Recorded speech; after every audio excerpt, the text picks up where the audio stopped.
game day in the Carolinas just hits different. And according to many in the locker room, the Panthers plan on hitting different this week as they try to defend the bank against the Dolphins in a battle of one-win teams. Inside the bank, where the Panthers are looking to stay undefeated at home, we've got Cruz putting the final preps on the field with a big crowd expected as we get you ready for the Dolphins and Panthers. It's another great fall Sunday here in the Carolinas, and welcome inside the most watched Panthers pregame show in all of the land. This is Black and Blue Kickoff Live. He's Mike Lissette. I'm Gabe McDonald. And Mike, it's only week 5 of the season, but we're already talking about a make-or-break must-win game for the Black and Blue. Yeah, big drama, but we got a big return for the Panthers and a big show here on Black and Blue Kickoff Live. We're talking 2 exclusive interviews, one with one of Bryce's bodyguards, Ickey Ekwonu. Hard to believe he's now in year 4. And the other is with a rookie on the rise. That's the tight end, Mitchell Evans. And, of course, as always, it's a packed house here on Black and Blue Kickoff Live, anchored by the 11-year vet, the great Al Wallace. And we also got Carolina Sports Live's Joey Ellis down on the field with the latest out of the locker room. And Andrew Brightman probably could have been a receiver, but he decided to become a meteorologist instead. He's got our game day forecast coming up here in just a little bit. But let's go ahead and get into this matchup coming up at 1 o'clock as we are back here at the bank for 3 of the next 4 weeks. And in the battle of teams with 1 win, something's got to give, folks. The Panthers all week have been looking for answers on both sides of the ball to get back to playing the way they did against Atlanta. But with the banged-up roster, everyone is instilling that next man-up mentality. And that might be the case at running back, with Chuba Hubbard not practicing at all this week. More on that a little bit later. But on the Miami side, no Cheetah. Tyreek Hill is out for the remainder of the season after having that gruesome injury on Monday Night Football last week. So how did the Panthers plan on taking out the Dolphins? Well, here's the guys in the locker room with their plan for attack.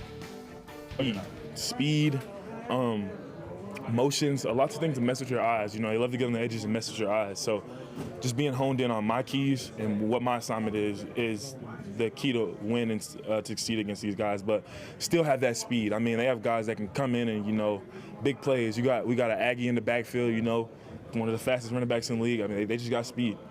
We can have urgency and play with urgency and play fast, win in the huddle, win getting through calls. And, you know, that's something that earlier on in the year he put on us and continues to push on us as a leader, as a QB. That's part of my job of us being able to feel fast, us not having those lows. So it's on us to create our own pace, our own tempo. And I think the coaches do a great job in balancing everything in the scheme and the calls. It's a good defense. I really like their linebacker. Their linebacker crew is good, and then their D-line is really solid, veteran group. We're going to have to be on our A game for sure. It's a good defense, and they fly around. They're physical, so we got to match that and exceed that on Sunday.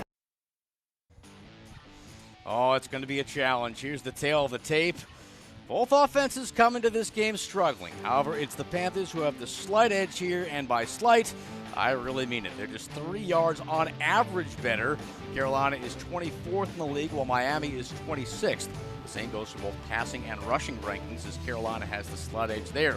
On the defensive side of the ball, the Panthers are giving up significantly less yards than Miami.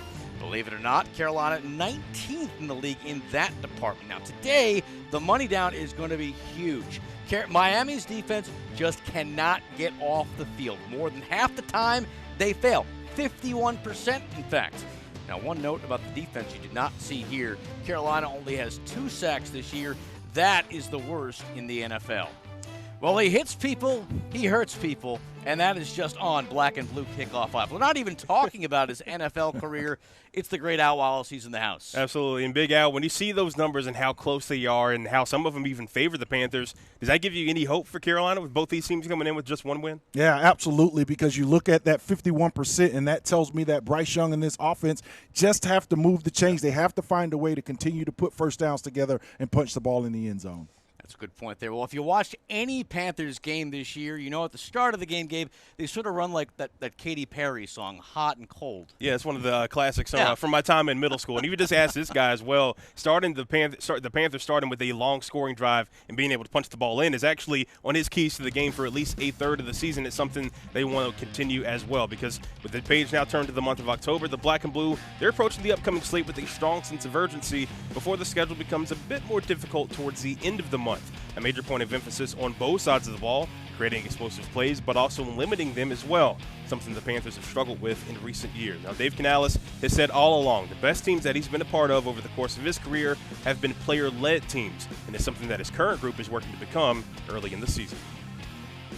The coach's urgency has stepped up, but it's also the players. You know, we trying to take this thing over. You know, we try to, you know, at the end of the day, we play the game. So, you know, the urgency got to come from us. It can't come from the coaches. So, you know, it's on the players to make sure that we make it happen. The level has to always be high, because it's like if you drop the level based off of what we did 2 weeks ago, then try to bring it back up. It's kind of now you basically going with the wave. Like, just stay even keel and just play good football no matter what happens. When we give up free things, when we have turnovers, or we give up explosive plays because of lack of communication or different things like that, we have to be able to minimize those big plays, because that shift happens. And when they do, we have to be resilient enough to just refocus and go out there and execute the next series. Now, when it comes to creating those explosives on offense, here's where the Panthers rank. Just 10 completions of 20 or more yards. That puts them at 20th across the NFL. Carolina has also struggled finding its footing in the run game. 30th in the league with just 6 rushes for 10 or more yards. Meanwhile, on defense, the unit has allowed 11 of those chunk pass plays, middle of the pack at 15th league-wide. And towards the bottom in chunk run plays given up, Carolina 30th in that category. Now, of course, Al, Panthers, 1 month into the season, 1-3 record, but how correctable are these mistakes that they're making in some of these games? Yeah, very correctable. This is a young football team. It's all still trying to come together. I know it's Dave Canales' second year here as the head coach, but you just got to get everyone on the same page. It is difficult with so many bodies out. You need speed. You're talking about those chunk plays right there. You're going to get a dose of that. One of those guys that brings kind of, I hope what I brought to the table, a little bit of that Florida speed in Jimmy Horn Jr. Now, when you're coming off a tough loss like that, how do you as a player mentally recover from something like that? Yeah, some of those things, Mike, you just have to scrap it. There is no easy way to look in the rearview mirror and say, hey, we got to go out there and fix some of the things that we didn't see. So you just got to go out there, get back to the basics, the fundamentals of football, get in the room, break down the film, tackle, block, do all those things. Well, one of the keys for Carolina today is getting big plays. Only one place where that can happen. That's on the field, and that is where we find our own Joey Ellis.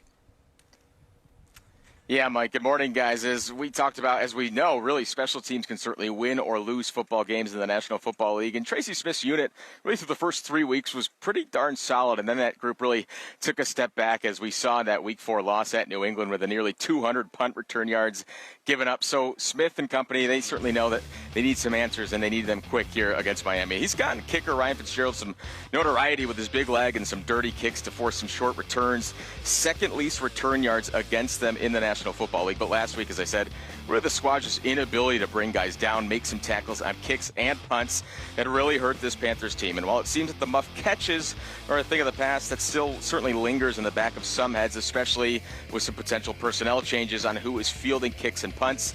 This week, though, Smith and his unit buckled down on getting back to really what worked, but all that said, that doesn't necessarily mean changes either.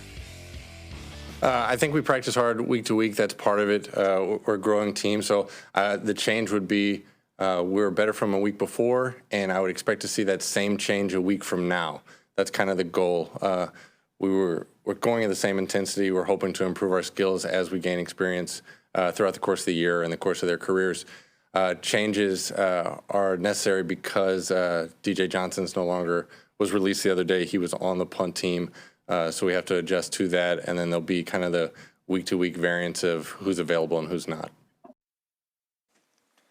All right, so for those who live in Charlotte, you know all about Dilworth Neighborhood Grill right down the street from the stadium. They've got a rather tense relationship, we'll say, with the franchise, even though they certainly do love their Panthers, but still another day, another sign. Shout out to Sam Martin. He made that last-second tackle last week that ended up saving a second special teams touchdown. So, again, special teams will certainly be big in this game, as it'll be really throughout the season. And Smith didn't go as far to say that there's going to be more offensive or defensive starters inserted onto the special teams unit. However, DJ Dallas, a practice squad guy, also called up to field some punts and kicks throughout the week of practice. So really trying anything to see what works. But either way, special teams should play a big role against a Miami team that's got a pretty darn good unit doing it as well, guys. Yeah, appreciate it, Joey. And Al, that's how you made your money. Were able to have a long story career. How monumental can those plays be when you think about the third phase of the game and how we saw the Dolphins, or the Patriots rather, take advantage of the return? Yeah, it's huge. It's the biggest exchange of field position in the entire game. In 10 years in the NFL, I ran down and covered kicks. 96 total games I played in the NFL, 10 as a starter. So you take a tremendous amount of pride, guys, going out there and fighting and making a name for yourself as a backup on an NFL roster. You have to take pride in special teams, very correctable. You won't see that again. Yeah, you mentioned guys making a name for themselves. Well, one of those guys is doing exactly that in this first year in the NFL. We got a lot more coming up on Black and Blue Kickoff Live with one of the rookies for the Black and Blue. I feel like that just made me learn like the game in a different way, of just learning the entirety of the offense and learning what everyone's doing at once. Well, before he became a star at the school many consider tight end U, Mitchell Evans was running the show as a high school quarterback. How his time under center helped him grow to be a contributor at one of the most important positions in Dave Canales' offense. And between injuries and changes that are sorely needed, it has created an opportunity for a rookie. Jimmy Horn Jr. is set to make his NFL debut against Miami today. Will he be the spark the Panthers need? As he said after he got drafted, he's ready right now. Well, flag football will soon be an Olympic sport, but how many Panthers would make the team? And is there anyone in the locker room that would actually want to do it? The answer to that, yes. And we'll show you who next, right here on Black and Blue Kickoff Live. Well, back on Black and Blue Kickoff Live inside Bank of America Stadium here. That man could give this Carolina defense a long day at the office. Tua Tagovailoa, quarterback for Miami, certainly quite the playmaker, but for the offense now, for Carolina's concerned, it's got its work cut out for them as well. The last 4 matchups against the Finns, Panthers have averaged 24 points a game so far this season, about 19. We'll see what that offense can put up today when we kick things off here around 1 o'clock inside the bank. As we now get to our play of the week, and it's not really something that's happened on the football field, certainly not yet at least, but Jimmy Horn Jr. will make his long-awaited NFL debut today. Dave Canales made that call actually on Monday, believe it or not, and it comes with weeks of Horn being visibly not thrilled about being a healthy scratch even. Though the Panthers have had injuries at wide receiver, the 6th-round draft pick out of Colorado, he's certainly ready to show up and certainly show out. Canales has said in the past he's had to learn a few things as well before getting some game action. We guess now is the time to see Horn's unique skill set to an otherwise lacking offense at the moment. I was able to focus all around on my game, being able to help the defense, get good releases in while I'm out there playing, working on my craft, running good routes. And really just every day it's a process. It's work, working on learning the plays better and all that. So just stand down for real, it helps.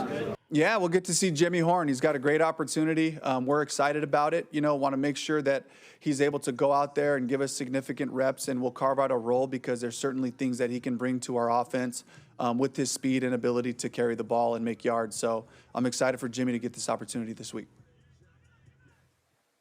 So we talked about the special teams earlier, guys. It is more than likely that this electric burner can certainly show what he can do, at least on the special teams and for what that is concerned. But if he does get an offensive snap, of course, that will come from quarterback Bryce Young, who will also now be throwing to another new receiver back into the lineup, Xavier Legette. After missing the last 2 games, we'll have a lot more on that, guys, coming up later. Yeah, certainly looking forward to seeing 15 out there. He dropped a bar earlier this week. He said, I apply pressure. I don't let pressure apply me. So certainly looking forward to seeing him on the field. Well, it's not what everybody's talking about at the moment, Mike, but it is something to keep an eye on for sure. Yeah, we could be living in a world where NFL players are going for the gold at the Olympics. Some say we could have another dream team on our hands, while others believe it's nothing more than just a fantasy.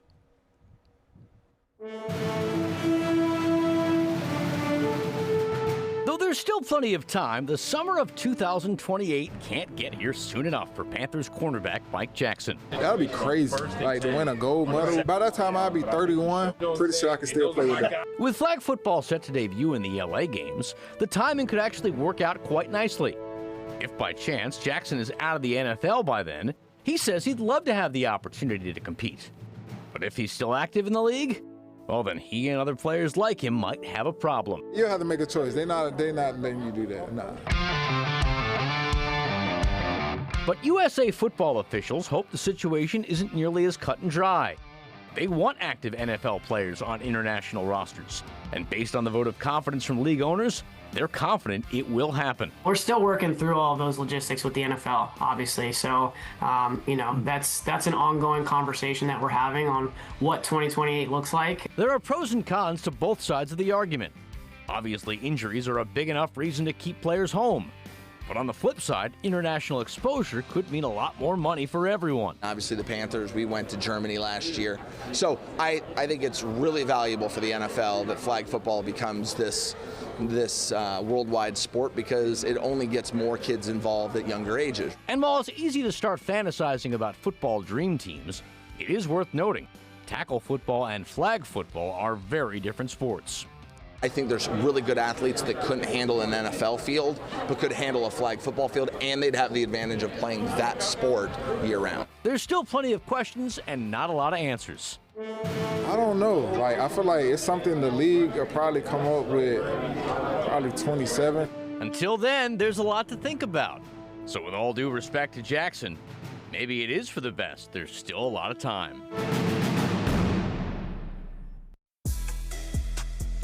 All right, Chuba Hubbard is officially out today. It's Rico Dowdle's time, and that's created a bit of a domino effect in the lineup. We've got all the changes coming up. And Mitchell Evans is looking to be something the Panthers haven't seen since the Greg Olsen era. However, he's not trying to be in anyone's shadow, though. We'll chat with the boss of the week coming up next, right here on Black and Blue Kickoff Live.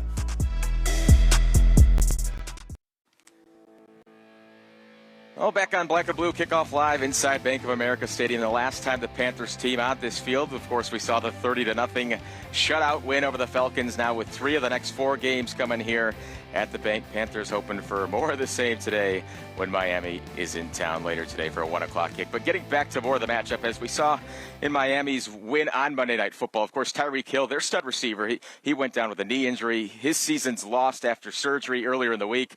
So that's more on the Miami side of things. But as for Carolina, certainly not the news it was hoping for. Chuba Hubbard, its stud tailback, not going today. They really tried getting his wheels going throughout most of the week, and then he did not practice at all throughout the week with a nagging calf injury that'll keep him out for today. But all of that said, you ask anybody in the locker room, Hubbard is certainly the straw that stirs the drink offensively for this Panthers club. According to the coaching staff, the injury is just day-to-day, which really bids hope that this is not a long-term thing. But what does make Dan Morgan look genius is now because of the acquisition of Rico Dowdle in the offseason. A 1,000-yard rusher a year ago with Dallas. He's already been putting up some numbers and some split carries with Chuba. This team certainly wants number 30 back, but also knows at the same time that Rico can get things done in his absence.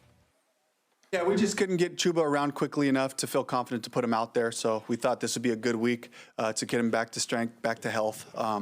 We'll keep working on him through the weekend and then take a look back at him early next week.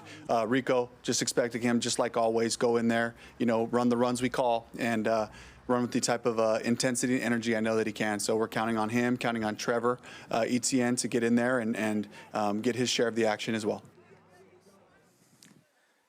So obviously Rico will get the bulk of the carries, but as he said, expect the rookie Etienne to get in there. Of course, DJ Dallas, as I mentioned earlier, potentially could see some snaps. But that begs the question, who now potentially fields the punts? Could it be another rookie? We will have a lot more on that a little bit later, guys. Yeah, Al, first off, going back into that running back situation, what do you think this affects that in terms of their offense for Carolina? I don't think it changes anything. Chuba Hubbard, Rico Dowdle, a lot of similarities. I think Rico's more comfortable as a pass catcher in this offense, so that gives Dave Canales a lot of wiggle room to throw the ball out of the backfield with Dowdle. He's a 1,000-yard back coming out of that Dallas Cowboys system. This is not an upgrade, but a really good option, a number 2 option here for the Panthers. Let's talk tight ends for just a second. When you have a versatile group of tight ends, how does that make the offense more dynamic? Yeah, the more versatile you can be, the more options. It gives Bryce a lot of wiggle room to get that ball to guys that should control the middle of the field, the seams against the linebackers and create some of those mismatches. Yeah, very important piece of the offense. And Mitchell Evans is one of those guys in the room that's making the most of his increased opportunities in his rookie year. Evans is this week's Bosch Boss of the Week. Well, Mitchell, 4 games into your NFL career, got your first touchdown. I know you wanted it to come in a win, but still, I got to ask you the question everybody wants to know. How did it feel to, 1, finally get in the end zone, but 2, where are you putting that first touchdown ball? Well, 1, it feels great, obviously. Yeah. Getting my first touchdown in the NFL, it's a pretty cool, individual accolade and stuff. But obviously, I wish our team came out on top. But for now, I'm keeping it. It's at home, but I don't know yet. When I find like a permanent house where I'm gonna make that like where I'm gonna be staying for the rest of my life, it's gonna definitely go in my man cave in a nice little box somewhere. But until that happens, probably just gonna stay in my my home office right now. It's a little. Stay there, nice and cozy on a shelf. and hopefully the first of many touchdowns. Yes, that's the plan. Obviously, 4 games down into your career. Have you had that welcome to the NFL moment yet? It comes for every rookie. Has it come for you yet? No, not yet. I think probably more in training camp I've had some more of those moments of just getting used to, like, at the NFL speed of the game. Honestly, as I've kept playing and whatnot, I've gotten more acclimated. I think I've acclimated pretty fast. Just getting used to it. But no, I don't think I've had that moment yet, but definitely there was times in training camp where I was like, okay, this is going to be pretty tough. And you're a guy that had to grow up relatively fast when you think about just getting a lot more reps in training camp with Tommy Tremble being out, similar to what JT had to go through last year with injuries in the room. Did he give you any advice during that time? How do you feel like, that was for you, having to get acclimated at a pretty quicker rate than maybe most rookies do? Yeah, I would say the biggest piece of advice JT got, from being in his shoes last year was just kind of honing in on, studying the playbook and trying not to, have any mental errors in that aspect. You can always coach up technique and footwork, and that's just me learning how they want to do things here.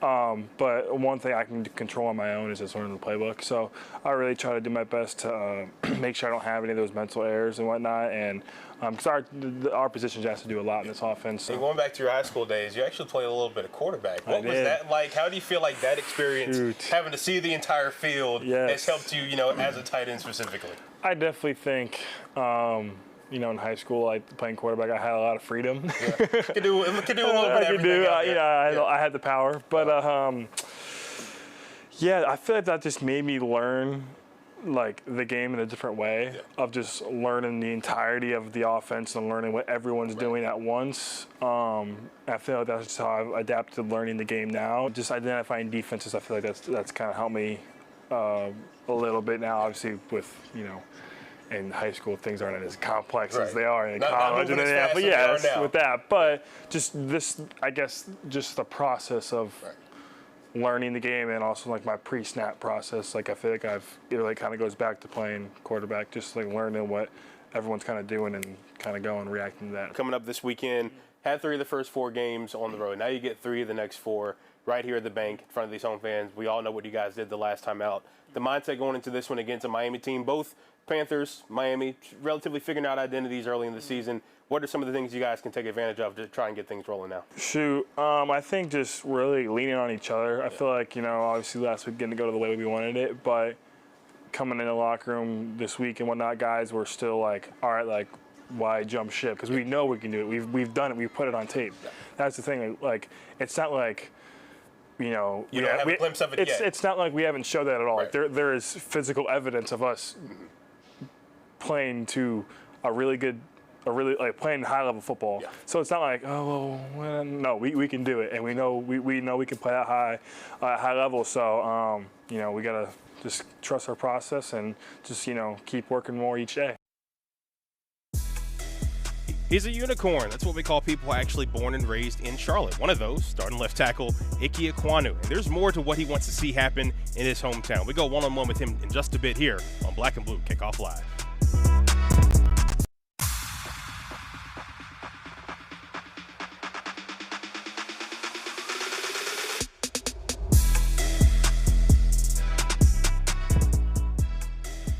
Bank of America Stadium in Charlotte, North Carolina. This isn't any state-of-the-art fish tank. It's a Panthers den. And for 2 one-win teams, this might be an early make-or-break game here in the Queen City.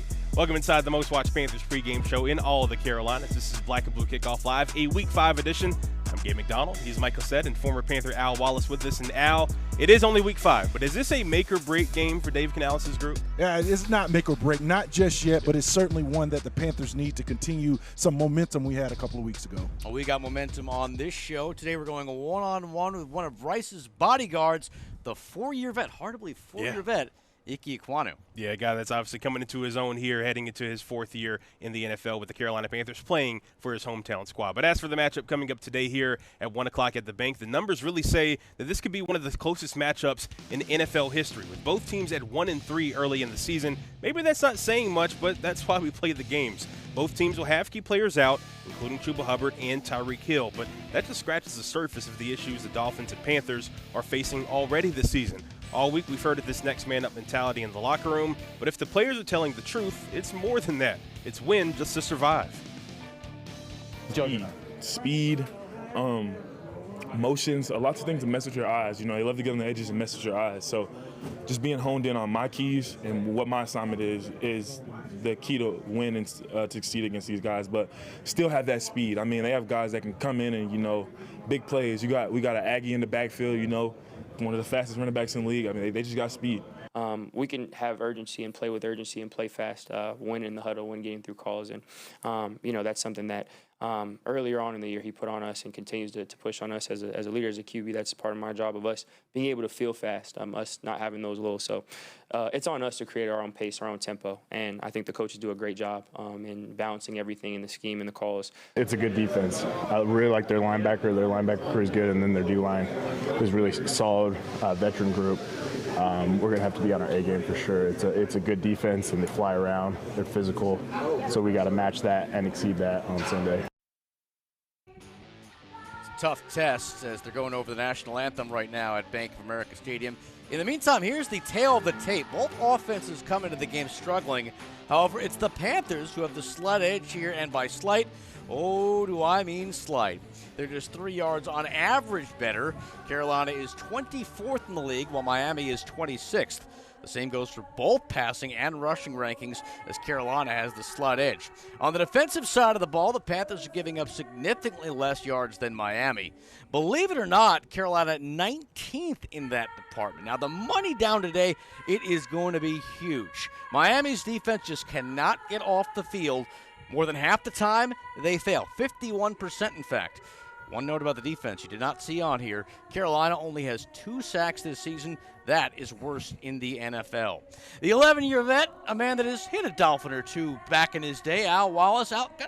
What do you think the panic meter is right now in Carolina's locker room? I don't think there could be any panic with this football team in the locker room or on the field. We cannot allow it. You can't see it. They just have to go out there and execute and play football the way we know that they can. Absolutely. Got to make a statement for sure today, especially against a Dolphins team that has its struggles. Well, let's go ahead and not waste any more time and get into the main event, the way that this guy makes his money. Big Al's 3 keys to the game. And if you're with us for the first half hour of BBKL, you already know what's coming. The Panthers not only need to start fast, they need to start faster. Now, last week, got the scoring drive right off the kickoff, but Al, you want to see a lot more to that because they did give up 42 unanswered after going down and getting 6 points. Yeah, this team is great. First 8 to 15 plays on offense, but it's not just on the offense, guys. On the defense as well. You heard the numbers with the sacks, only 2 in 4 games. This team not only has to start fast, it has to be faster. There's going to be a theme in today's keys of the game, and to start off, it is faster. Get the ball down the field, continue to put first downs on the board, get off the field on defense. 3s and out is a key to sustaining football games for 4 quarters. All right, that's 1 down, off to a good start. Key number 2 going to cause some chatter here, and I've been waiting all day to say this because I'm a big Friends fan. If you watch the series, you know it's pivot like that.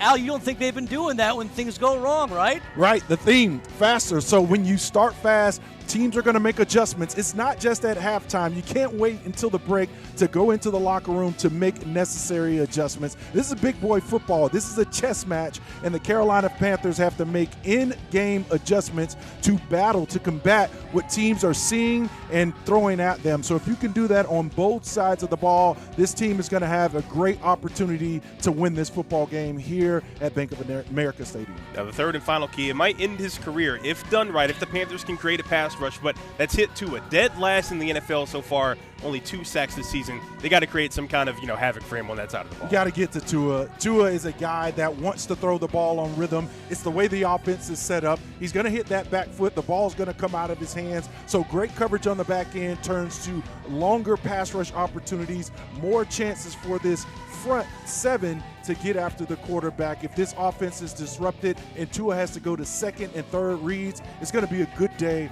for that defensive line. We want to see sacks. I want to see sacks today from the Panthers. Absolutely. There you have it, the 3 keys to the game. We'll see how that plays out when this matchup obviously kicks off here at 1 o'clock. I got some big make-or-break decisions for Carolina, and part of that make-or-break decision got to be QB number 9. That's Bryce Young. And for more on him, we go back down on the field and Joey Ellis. Yeah, Mike, we really saw the close of the 2024 season in the last couple of games for Bryce Young, and that was really the hope that Carolina would be getting that version of number 9 this season. And so far through the 4 games, really haven't seen it outside of the blowout win here against Atlanta, which really has some fans a little bit uneasy about their starting quarterback now in year 3 with Carolina. So Dave Canales, offensive coordinator Brad Idzik, really doing anything to jumpstart their young quarterback. Sources were telling us earlier this week a meeting had actually been had there with Bryce and Panthers coaching where they made it known to him they are going to give him a chance to let it rip offensively, really open up the playbook and give number 9 the chance to prove he can be the guy for this team moving forward. And if you look at things, he's already been getting really the chance, especially with Carolina playing out of holes in most games early on. They're the 7th most passing team in the league, airing out 60.4% of plays offensively, 57% in that game against the Pats alone. Bryce still trusts this coaching staff, but do you? I trust in Coach and his play calling. I think his play calling has been great. It's on us as players to execute. It's on me as the QB to make the plays work. I trust in Coach again. He's been doing a great job. What he's going to call this week, I trust in the plan. I trust in where we're going. So, that's him, of course, taking accountability because that's the coach he is. And then from my side, it's the same. I have to make the plays work. We as a team have to make the plays work. So that's what we're working towards.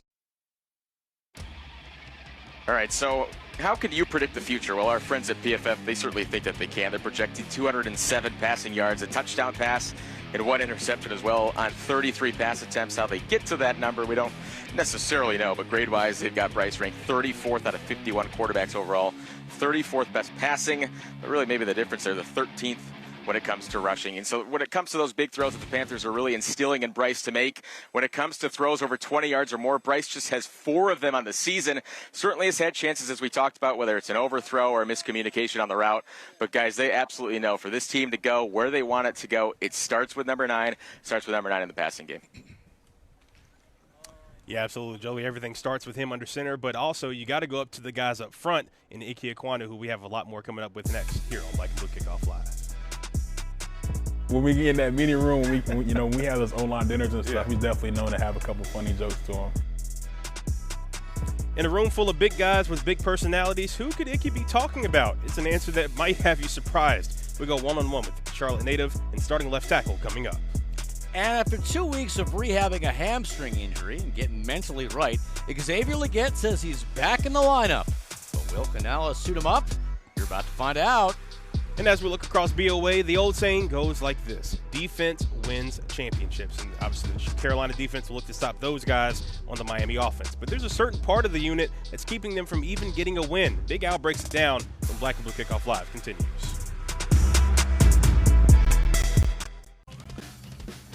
Back on Black and Blue Kickoff Live as we're looking across Bank of America Stadium, taking in Sir Purr, getting ready for this one. But you know what you're not seeing are some flags right now. The Panthers hoping to keep it that way when they're in control. In fact, they've actually done a decent job lately keeping the penalties down, just 22 total in 4 games, tied for the 4th fewest in the league. We'll see if they can keep that up just around 1 o'clock today with Miami in town. But we've got a very bigger injury report than we'd really like to see this week. 4 key starters are going to be sitting today, including, of course, as we said, running back Chuba Hubbard out with the calf injury. 1 game after coming back, you get Turk Wharton, he's out again with a toe injury. Tight end Jatavian Sanders, his ankle's still acting up, and then you get Shaw Smith-Wade with a chest injury. But the good news, as we said earlier, Xavier Legette back into the lineup. Pat Jones, Cam Jackson, DJ Wanham should be good to go. And then welcome back with Brian Ray, the defensive end, is back in the lineup for Carolina. And one other note to pass along, Chandler Zavala, the right guard, he was put on IR early in the week. So now Carolina will see its 3rd right guard in the first 5 games of the season. So that's Brady Christensen, believed to be the only Panthers offensive lineman in franchise history to start at all 5 positions along the offensive line. Guys, if you know Brady, it's certainly nothing new for him. He is the Swiss Army knife of that offensive line room. Yeah, absolutely. A guy that's truly versatile and does anything to help his team win. Certainly looking forward to seeing how he can plug and play there the right guard spot. And speaking of the offensive line, Ickey Ekwonu, the Charlotte native, had a really up and down season in 2024. But so far this year, nothing but stellar play for the fourth-year left tackle. But he inspires that he's looking for more as he gets ready to enter the year 5 and possibly, hopefully, have a long career here in Carolina. He explains that in this week's Players Club. Well, two guys who got to, the QC around the same time. I know you're a native, but both of our first seasons here in the 2022 season, joined by left tackle Ickey Ekwonu. Just take me through these last 4 years, man. Been a lot of ups and downs, but still, making the most of your time here and being able to represent for your hometown. Yeah, it's definitely been a great journey. I feel like just yesterday I got back to Charlotte from Vegas. Happy to be a Panther. So it's definitely nice to reflect sometimes about that journey. Like you said, ups and downs, but I'm forever grateful to be here. And, earlier this month, you kind of scared a little bit of everybody. I mean, obviously going through something that not many 24-year-olds ever have to endure, just, having the appendectomy, but still being able to bounce back. Just take me through the whirlwind of this last month and how you've been able to overcome that, but also maybe what you learned about your body and yourself at the end of the day. I mean, I learned that my body is very, very resilient. It can bounce back from anything. I definitely worried myself a little bit. The timing, it definitely wasn't ideal, but very fortunate to the staff and the medical staff at the hospital and also here. They were taking care of me, and I feel great now. And your resiliency, I mean, really just on the field and as a person as well. Where does that really come from for you, growing up here around the QC and also being able to represent now for Carolina? I mean, I think it kind of just goes to how I was raised. Discipline was always a big focal point, in my childhood with my mom and my dad. So just instilling discipline into me, whether that be, mostly academic, so I'm being real, but also, athletically and just anything I put my mind to, giving me the strength and giving me the courage to be able to do it. Now, y'all are big guys in stature, but also we know the personalities in that room are pretty big as well. Yeah. Who's maybe the biggest jokester? Who eats the most? Because we saw y'all with the John G's on the plane before one of the games.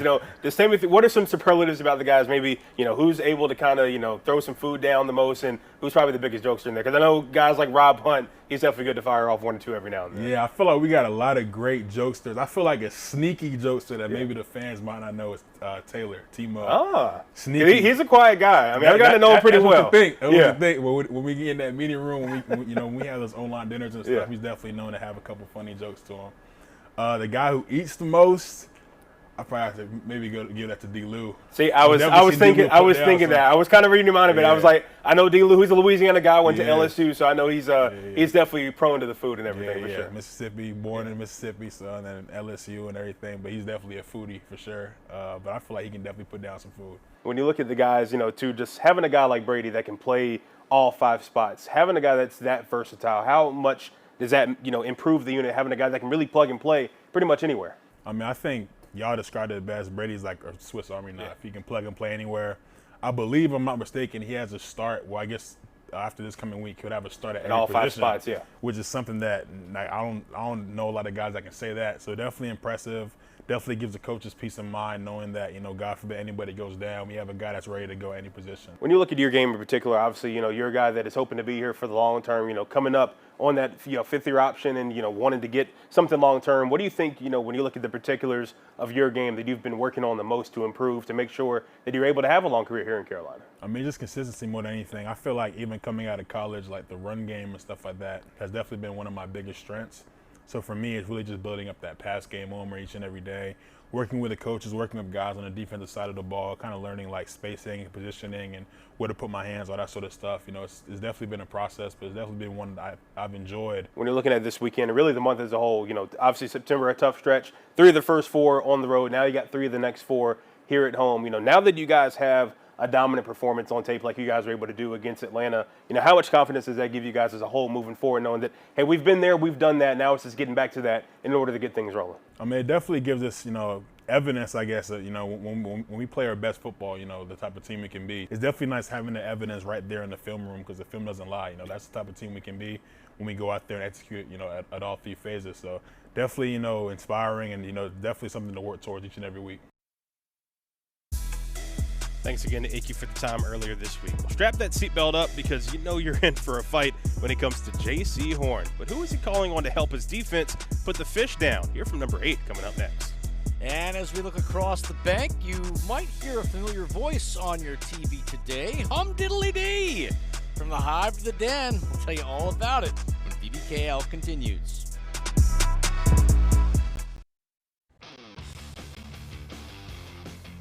J.C. Horn getting ready. We're ready. And you don't hear this every day. The Panthers at home against the Dolphins are 1-2. However, they've outscored Miami 71-58. Interesting. We'll see if Carolina can make the numbers work in their favor when we kick off. That is just after 1 p.m. today. And shout out to our good friend Eric Collins. Fox Sports tapped the longtime Hornets play-by-play announcer to call today's game alongside Jen Hale and Mark Schlereth.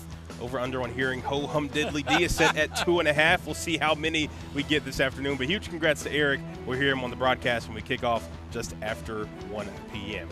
And, of course, we talked a lot about how to make this Panthers offense work again. But on the other side of the coin, you also can't have a defense that gives up 40-plus points a game in order to win football games. Just last week, 327 yards given up to the Patriots, and that's so far their average this year. And it doesn't seem like that much, but it adds up when you have 3 losses early on in the season. Tua Tagovailoa is without his favorite target today. That, of course, is Tyreek Hill, who suffered a knee injury Monday night and is out for the remainder of the year. But even without their most dynamic playmaker, Tua and the Dolphins still have some weapons offensively.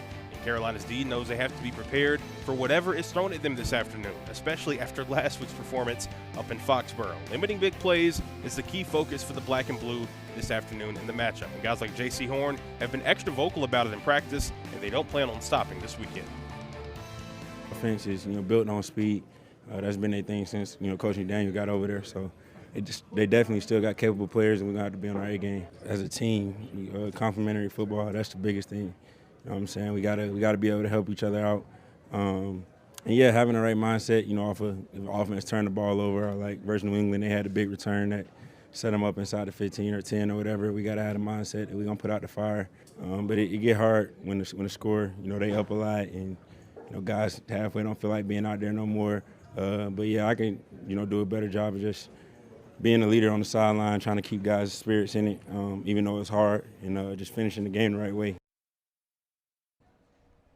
All right, so when we look at the Carolina defense this year, really it's a case of Jekyll and Hyde. Al, in your opinion, who is the real Panthers defense? Are they really, really good, or are they really, really bad? I think it's a team that still might trying to get all the guys on the field together. I don't know that we've seen this full unit for the Panthers, but today they're going to have to protect the edges. That speed that you hear JC and everyone talk about, it wants to get to the edge.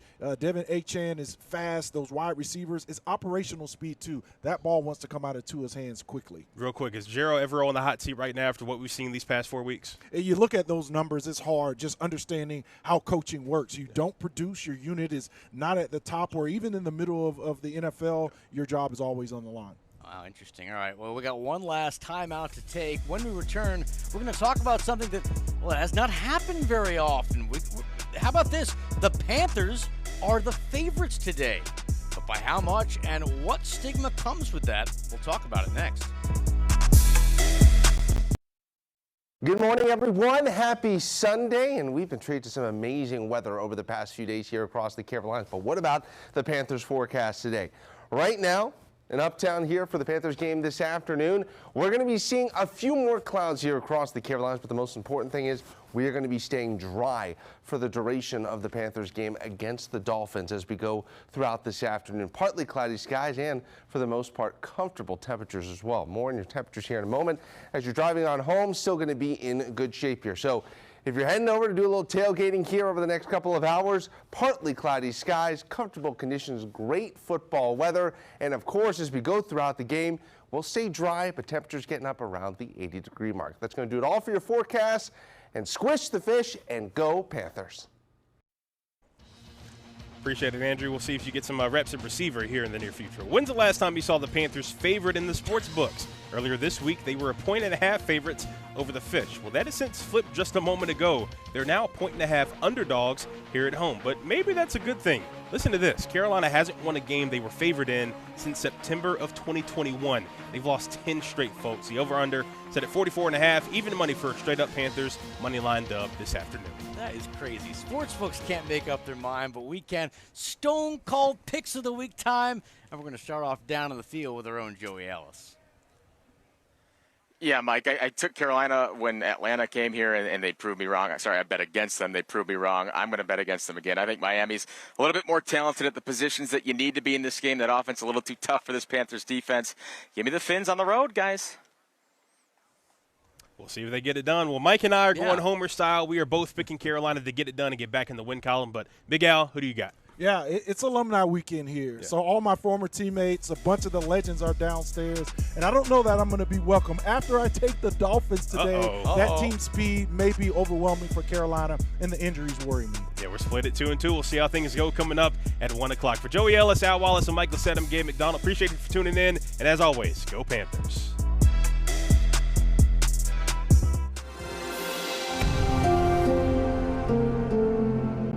Queen City News Plus. Just search Queen City News on your smart TV's app store.